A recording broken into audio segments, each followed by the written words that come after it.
Hello everyone, this is Chapter 21, the last chapter of Drums, Girls, and Dangerous Pie, written by Sonnenblick, read by Book a Week. We read books. If you like reading books, you should probably subscribe. Epilogue. Annette is sitting to the left of me, Renee is sitting on my right. It's 2 months later and I'm on the outdoor stage at my 8th grade graduation ceremony. We're in those special seats for kids who win the big awards. It's about 900 degrees out and my giant poofy brown gown is sticking to my arms like plastic wrap.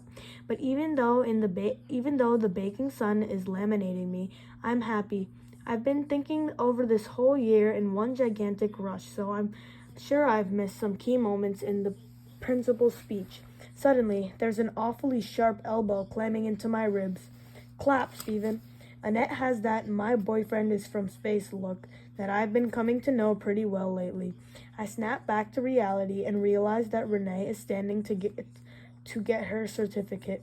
This year's Outstanding Achievement in Mathematics award goes to Renee Albert. As Renee swishes back into her seat, and I must admit, she can still swish in a world champion kind of way. Annette jabs me again, right in the same spot. I'm up.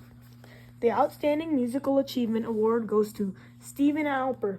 I walk toward the podium for my big handshake moment as Annette and Renee applaud wildly. I don't swish like Renee, but at least I don't trip over my gown and go tumbling off the stage into the front row. As I sit back down, I have to laugh a little. I may be the only kid in America who ever clinched the Musical Achievement Award by skipping out on his big concert. I guess maybe my biggest achievement was learning that there's more to life than taking the big drum solo. One more elbow jab, and I'm clapping again.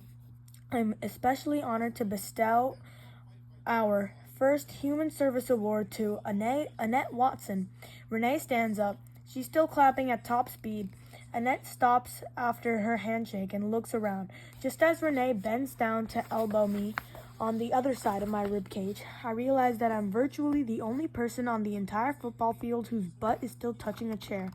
Annette has gotten a standing ovation. I jump up too, and the standing O is unanimous. Annette starts walking back toward us and call me crazy, but I think I'm detecting some swishing going on. When she gets back to her seat, she reaches out to hold my hand. We're both totally sweaty, but I kind of like it. Before I know, I'm getting a tremendous double-sided elbow attack. I jump up as I realize it's time for the hat-throwing thing you always see in the movies. For some reason, I look out into the audience to where my family is sitting about 33 rows back. Jeffrey has jumped up too and is holding the brim of his baseball cap. At the instant I throw my cap up, he tosses his. There's this amazing moment where both are hovering maybe 20 feet in the air. I look at Jeffrey, and even though he's so far away, I know he's looking at me too. From here, I can barely make out the inch or two of new blonde hair on his head, but I know it's there. Just as our caps start to tumble back down, a huge cloud of balloons goes up. We're all cheering. Annette is hugging me. Renee is pounding on my back. My parents are on their feet too. The recessional music begins and we all start shuffling out up the aisle thing. When I finally reach row 33, I want to stop and bask in the view of my mom and dad. Jeffrey and my grandparents are all standing together for me, but I also know that if I stopped, I'll get trampled by the 200 pairs of feet that are trudging along behind me, so I only pause for a moment. Jeffrey runs over to the aisle to slap me 5, and our eyes lock. He starts to speak. I can't hear the words over the shouts, the clapping, and the roar of the band, but I'm a good lip reader. I love you, Stephen. Suddenly, I'm blinking furiously, and there's something that caught in my eye. Before I have this mysterious vision issue under control, I'm about 20 rows past Jeffrey, so I've missed the moment for a quick reply. That's okay. I know Jeffrey knows how I feel. I know that in the middle of everything else that's gone swirling around us this year, I've been his play buddy, dropped everything for him, held his hand whenever he's asked. As I walk out of the stadium to the grass where my classmates are milling about, milling about, wondering which way to start the next big walk into our futures, I think about Samantha. She died without a sister by her side, but she also made sure that Jeffrey would live with a brother by his, and of course, she showed me a thing or two. It's funny, I used to think that having a brother was the worst thing in the world, but now I know that not having him would be worse.